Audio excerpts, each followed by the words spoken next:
Bismillahirrahmanirrahim. Assalamualaikum warahmatullahi wabarakatuh.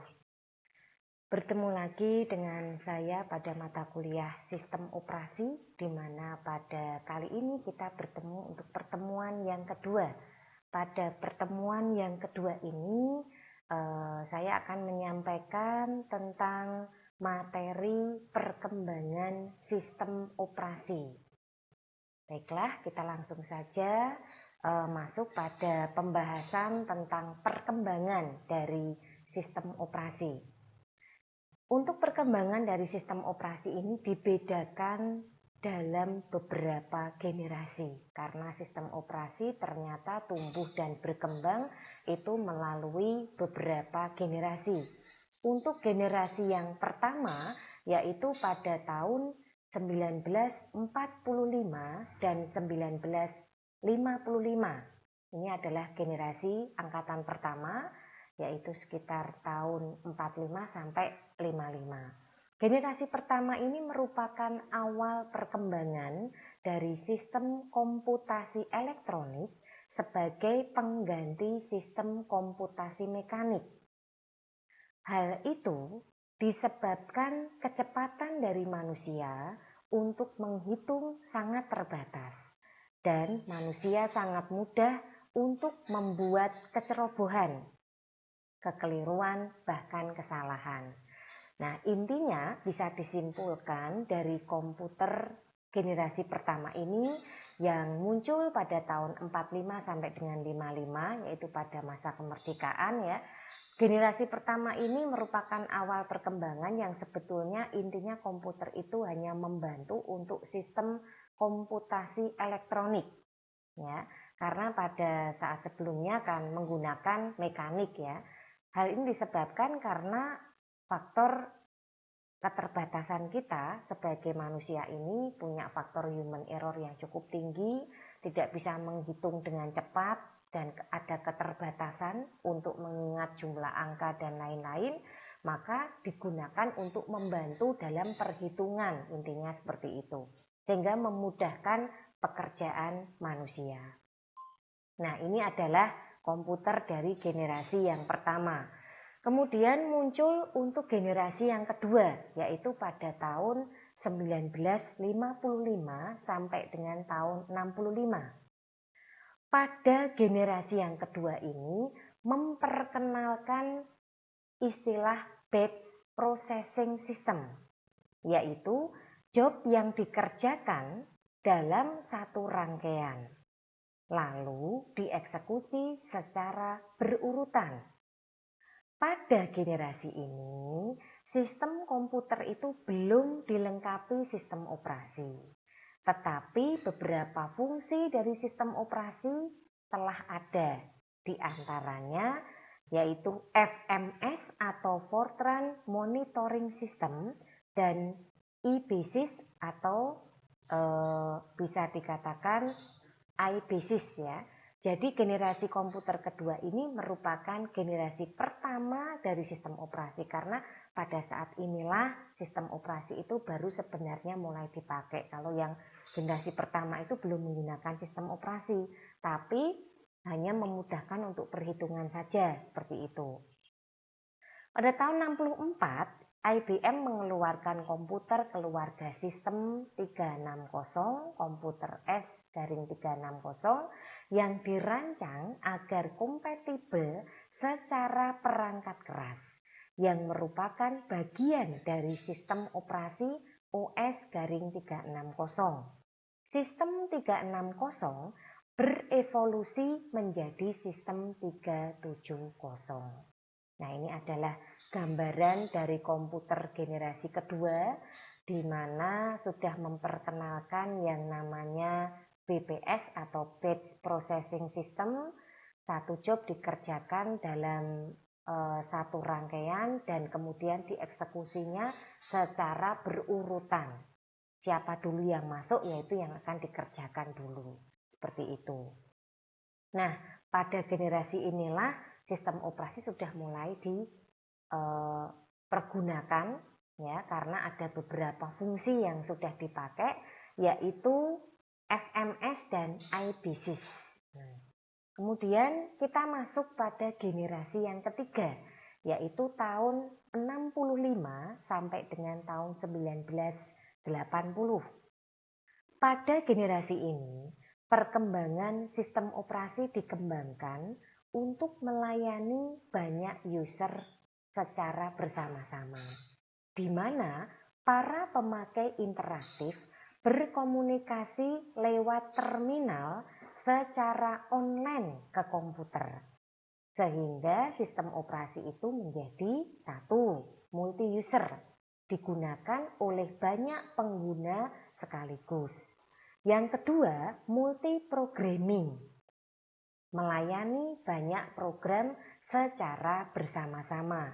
Yang ketiga, time sharing. Setiap pemakai satu terminal atau bisa dikatakan online. Kemudian yang keempat, spooling, yaitu membuat periferal seolah-olah dapat digunakan bersama-sama sekaligus pada saat yang sama. Dapat diakses secara simultan yang menggunakan teknik menyediakan beberapa partisi memori. Nah, ini adalah hal perkembangan yang ada pada sistem operasi generasi yang ketiga, di mana pada generasi ini sudah memiliki banyak fungsi, bisa dipakai untuk multi-user, multi-programming, time sharing, dan spooling. Berikutnya kita masuk pada generasi yang keempat, yaitu tahun 1980 sampai 2000. Pada generasi ini, sistem operasi dipergunakan untuk jaringan komputer. Sudah mulai berkembang lagi ya, jadi penggunaannya sudah arahnya ke jaringan, di mana user menyadari keberadaan komputer yang saling terhubung antara satu dengan yang lain. Pada masa ini, para pengguna juga telah dinyamankan dengan Graphical User Interface, yaitu antarmuka komputer yang berbasis grafis yang sangat nyaman. Pada masa ini juga dimulai era komputasi yang tersebar, di mana komputasi tidak lagi berpusat di satu titik, tetapi dipecah, diperbanyak komputer sehingga tercapai kinerja yang lebih baik. Pada generasi keempat ini ditandai berkembang dan meningkatnya kemampuan komputer desktop atau komputer pribadi dan teknologi jaringan. Jaringan TCP atau IP telah mulai digunakan secara luas oleh kalangan militer, peneliti, perguruan tinggi, dan masyarakat secara umum. Nah, ini yang bisa kita lihat dari komputer generasi keempat yang arahnya sudah penggunaannya ke jaringan komputer. Kemudian pada tahun 56 itu ada GMNAAI-O. Sistem operasi pertama ini digunakan pertama kali oleh General Motors pada komputer besar IBM 704. Namun, sistem ini tidak lebih hebat dari batch processing. Pada tahun 69 ada Unix. Sistem operasi modern pertama ini dikembangkan oleh Ken Thompson dan Dennis Ritchie yang saat itu membutuhkan sebuah platform yang cepat untuk game yang disebut dengan space travel mereka. Pada tahun 73 muncul Xerox Alto, sistem pertama dengan graphical interface yang hanya digunakan untuk penelitian sampai tahun 1981. Kemudian pada tahun 1980 ada GDOS. Tim Peterson dari Seattle Computer menulis bahwa GDOS yang dibuat dari OS terkenal pada masa itu CP-M. GDOS singkatan dari Quick and Dirty Operating System, dipasarkan oleh Seattle Computer dengan nama 86DOS karena dirancang untuk prosesor Intel 8086. Kemudian muncul Microsoft, ya, di mana Bill Gates dari Microsoft membeli lisensi DOS dan menjualnya ke berbagai perusahaan komputer. Ini perkembangan di tahun 1980. Kemudian pada tahun 1981 muncul PC-DOS. IBM meluncurkan PC-DOS yang dibeli dari Microsoft untuk komputernya yang berbasis prosesor Intel 8086. MS-DOS, Microsoft menggunakan nama MS-DOS untuk OS ini jika dijual oleh perusahaan di luar IBM. Nah, ini perkembangan pada tahun 1981. Kemudian pada tahun 1983 sampai 1985 ini muncul MS-DOS versi 2. Versi 2 dari MS-DOS diluncurkan pada komputer PC XT. Kemudian muncul sistem 1.0. Apple meluncurkan Macintosh dengan OS yang diturunkan dari BSD Unix. Sistem 1.0 merupakan sistem operasi pertama yang telah berbasis grafis dan mulai menggunakan mouse. Kemudian muncul MS-DOS 3. Microsoft meluncurkan MS-DOS 3 untuk PC IT yang menggunakan chip Intel 80286 dan yang mulai mendukung penggunaan harddisk lebih dari 10 MB.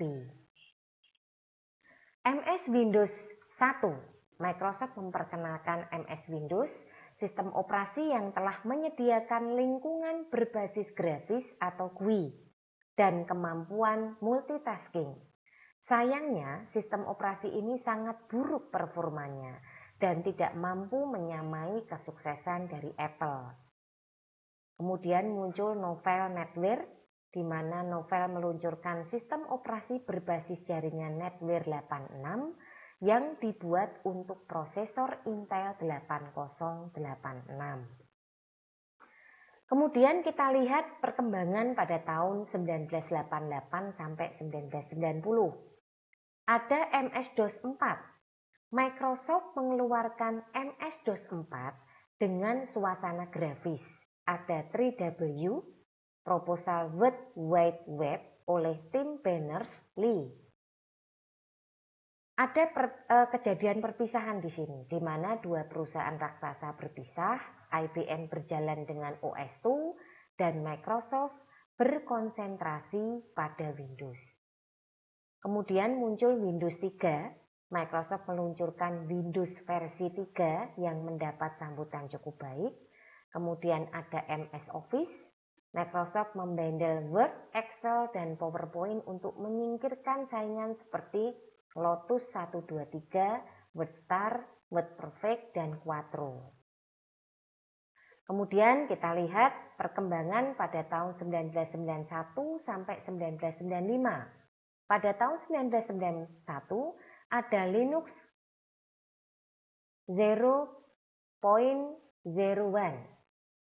Mahasiswa Helsinki bernama Linus Torvalds mengembangkan OS berbasis Unix dari sistem operasi Minix yang diberi nama Linux. MS-DOS 5, di mana Microsoft meluncurkan MS-DOS 5 dengan penambahan fasilitas full screen editor, undelete, unformat, dan key basic. Kemudian pada tahun 92 muncul Windows 31, Microsoft meluncurkan Windows 31 dan kemudian Windows for Workgroups 3.11 di tahun berikutnya. Pada tahun 93 ada Windows NT. Microsoft meluncurkan Windows NT, OS pertama berbasis grafis tanpa DOS di dalamnya yang direncanakan untuk server jaringan. Kemudian ada web browser. NCSA memperkenalkan rilis pertama Mosaic browser web untuk internet. MS-DOS 6, Microsoft memperkenalkan MS-DOS 6 upgrade yang mencakup program kompresi harddisk double space. Kemudian pada tahun 94 muncul FreeDOS. Jim Hall, mahasiswa dari Universitas Wisconsin River Falls Development, mengembangkan FreeDOS. FreeDOS dibuat setelah Microsoft berniat menghentikan dukungannya untuk DOS dan menggantikannya dengan Windows 95.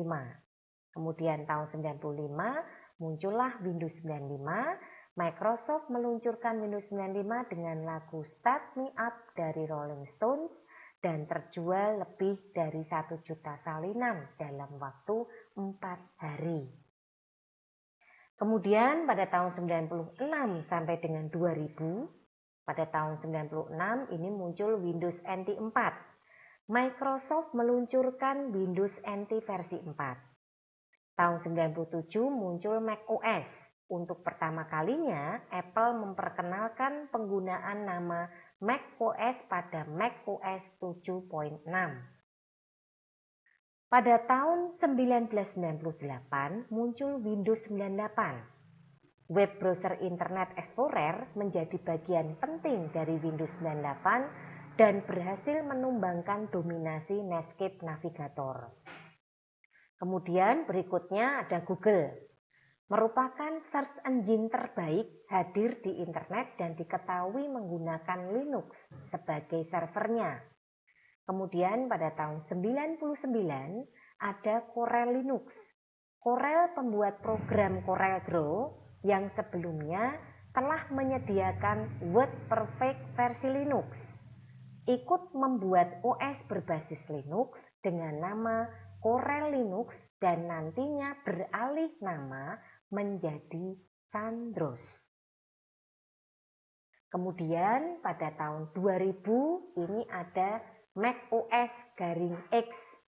Mac OS diganti dengan mesin berbasis BSD Unix dengan kernel yang disebut sebagai Mac OS /X. Kemudian muncul Windows 2000. Microsoft meluncurkan Windows 2000 sebagai penerus Windows NT. Kemudian ada Windows Me, di mana Microsoft meluncurkan Windows Me merupakan versi terakhir dari Windows 95. Kemudian ada China Ghost Linux. Red Flag Linux diluncurkan dari Republik Rakyat Cina dengan nama China Ghost Linux.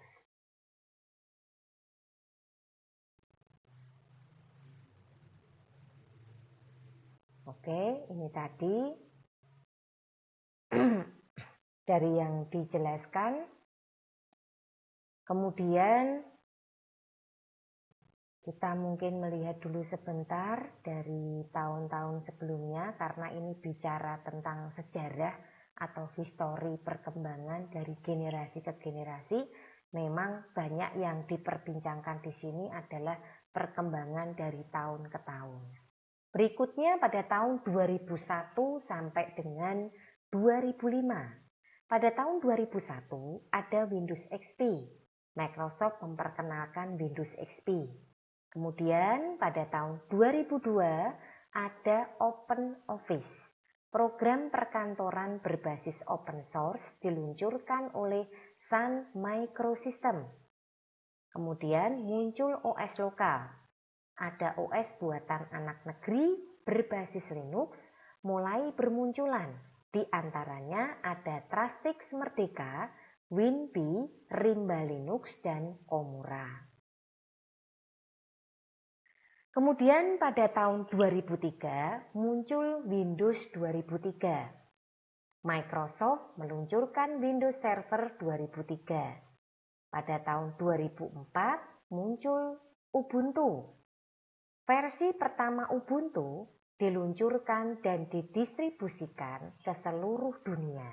Ada beberapa versi distro yang dikeluarkan, yaitu Ubuntu berbasis Gnome, Kubuntu berbasis KDE, Xubuntu berbasis XFCE, dan Edubuntu untuk pendidikan. Kemudian pada tahun 2005, Mandrik bergabung dengan Connectiva dan berganti nama menjadi Mandriva. Nah, inilah perkembangan dari tahun 2003, 2004 sampai dengan 2005. Nah, berikutnya pada tahun 2006 muncul Unbreakable Linux.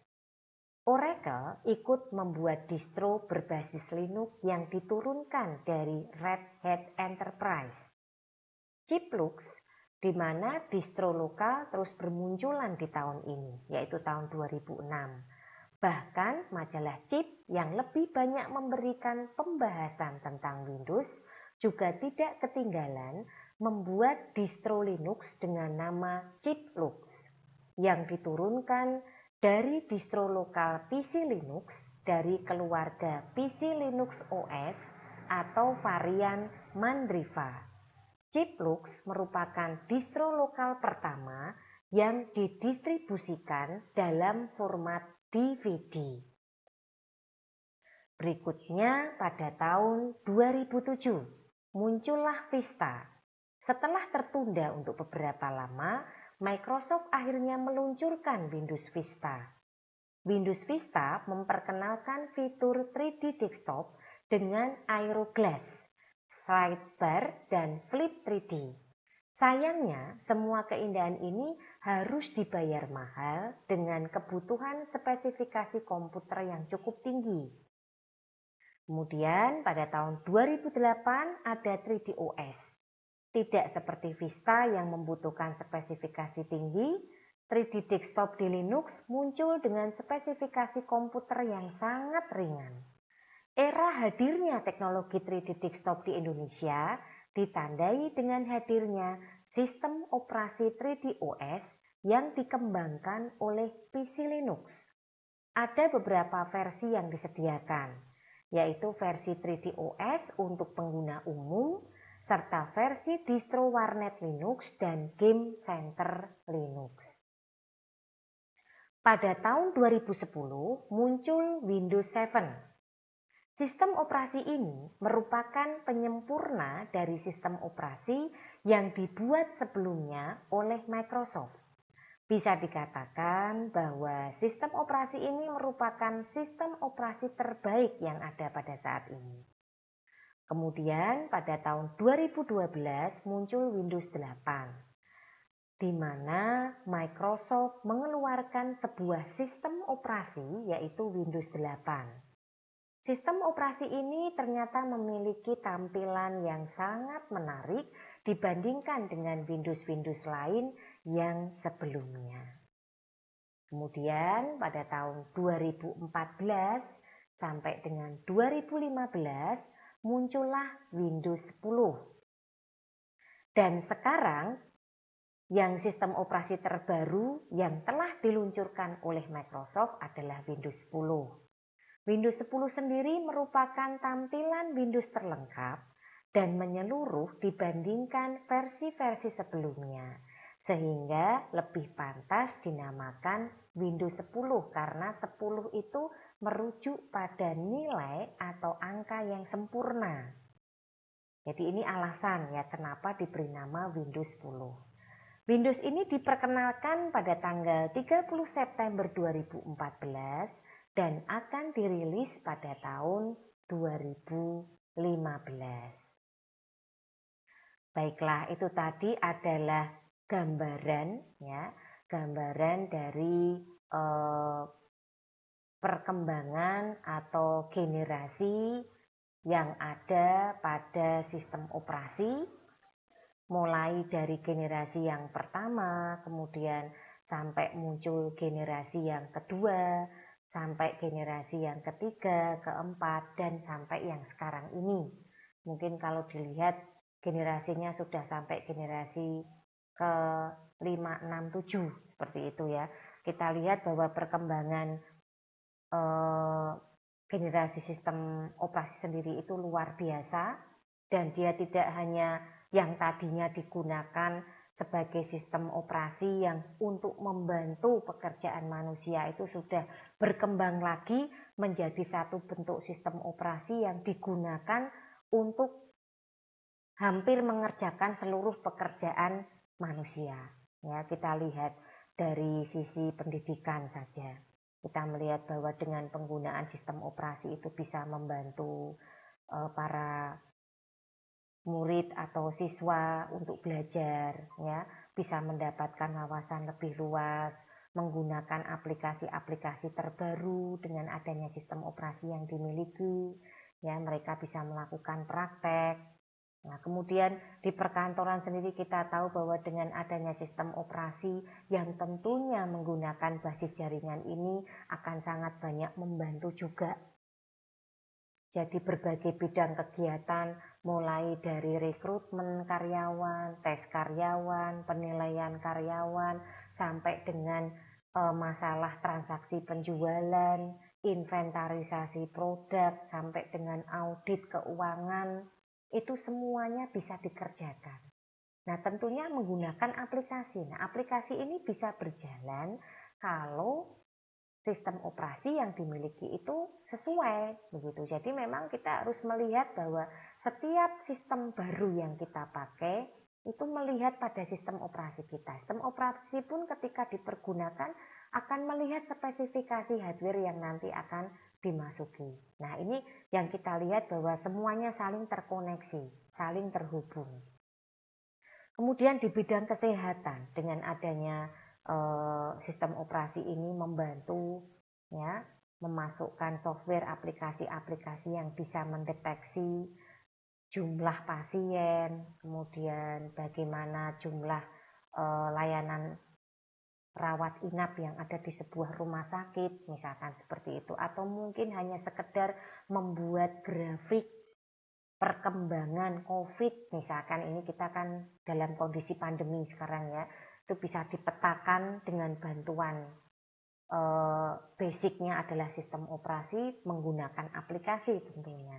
Nah, ini yang patut kita sadari juga bahwa ternyata penggunaan sistem operasi di sini memang luar biasa dan dia menjadi mediator antara hardware dengan user, dan harapannya di sini untuk user sendiri nanti ketika meminta layanan berupa input kemudian diproses oleh sistem bekerja sama dengan hardware, nanti akan mengeluarkan output sesuai dengan yang diinginkan.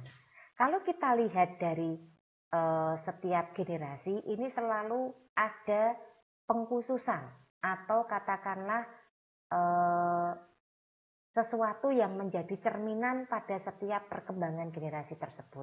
Seperti contohnya pada generasi pertama ini. Kita lihat pada generasi pertama ini intinya belum menggunakan sistem operasi, tapi sudah menggunakan komputer, di mana penggunaan komputer di sini ini hanya untuk sistem komputasi elektronik sebagai pengganti dari sistem komputasi mekanik. Nah, kemudian pada generasi yang kedua, benang merahnya kita lihat di sini sudah mulai menggunakan cara-cara sistem operasi, yaitu FMS dan IPSys. Ya, jadi di sini belum dilengkapi oleh sistem operasi juga, tetapi fungsi dari sistem operasi sudah mulai dipergunakan pada generasi yang kedua ini. Nah, kemudian pada generasi yang ketiga, kita melihat sudah mulai banyak perkembangan yang dimiliki oleh sistem operasi, di mana ada istilah multi-user, bisa digunakan oleh banyak pemakai secara bersama-sama, ya. Kemudian ada multi-programming, bisa membuka layanan banyak program aplikasi sekaligus. Kemudian ada time sharing, ya, yaitu sebagai pemakai satu terminal, satu online gitu ya. Kemudian ada spooling, membuat peripheral itu dapat digunakan bersama-sama sekaligus pada saat yang sama, terutama pada partisi memori. Nah, ini yang bisa diambil dari generasi ketiga. Kemudian pada generasi keempat itu sudah mengarah kepada jaringan komputer. Dan kita lihat setelah itu perkembangan-perkembangan dari berbagai macam sistem operasi dari tahun ke tahun, mulai dari tahun awal sampai dengan sekarang versi tahun 2000 begitu ya. Kalau dilihat 2020 ini tentunya sudah lebih banyak lagi perkembangan yang dimiliki oleh sistem operasi dari berbagai versi tentunya. Baiklah, pada bagian akhir seperti biasa, Bu Maya ada kuis di sini. Dengan diberikannya kuis ini bertujuan untuk melihat seberapa jauh pemahaman Anda tentang materi yang sudah disampaikan. Ada 5 pertanyaan, silahkan coba untuk dijawab nanti ya. Yang pertama, jelaskan komputer generasi pertama secara singkat. Anda jelaskan saja poin-poinnya, bagaimana perkembangannya. Kemudian yang kedua, tahun 2007 dan 2008, sebutkan sistem operasi yang berkembang pada saat itu. Nanti dilihat lagi PPT-nya ya. Kemudian yang ketiga, kapankah Windows 10 dirilis? Kemudian yang keempat, ada berapa jenis versi Ubuntu yang dikeluarkan? Kemudian yang kelima, sebutkan 2 operating system atau sistem operasi lokal buatan anak negeri. Nah, saya kira ini cukup untuk berlatih supaya lebih memahami dari materi yang Bu Maya berikan pada kesempatan kali ini. Saya kira itu dulu untuk pertemuan kedua ini. Mohon maaf jika dalam penyampaian ada hal yang kurang berkenan. Akhir kata saya undur diri dulu. Wassalamualaikum warahmatullahi wabarakatuh.